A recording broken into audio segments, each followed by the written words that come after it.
Hello friends, সামনেই আমাদের প্রিয় পুজো দুর্গা পুজো চলেই এসেছে, আর বেশি দিন নেই। আর এখানে সেই দুর্গা ঠাকুরের রং করা হচ্ছে। এখন তো রং না করলে তো ঠিক সময়ে ডেলিভারি দেওয়া যাবে না ঠাকুর। এখানে হচ্ছে আমার যেটা এখানে রঙগুলো নিচ্ছে, এটা হচ্ছে রং করা একটা মেশিন। এই মেশিন দিয়ে রং করা হয়, একটু তাড়াতাড়ি হয়। দেখো কিভাবে রং করছে, খুব সুন্দর লাগে দেখতে।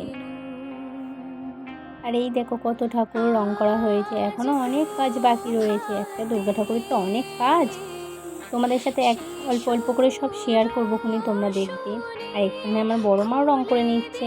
আর দেখবে একটা জিনিস, এই দেখো আমাদের ঠাকুরের গয়নাগাটি, এগুলো হচ্ছে মনসা ঠাকুরকে পরাবে।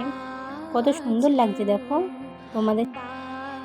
আমার ভিডিও যদি তোমাদের ভালো লেগে থাকে তাহলে অবশ্যই তোমাদের সাথে আরও ভিডিও শেয়ার করব। প্লিজ কমেন্টে জানাবে তোমরা। Bye bye.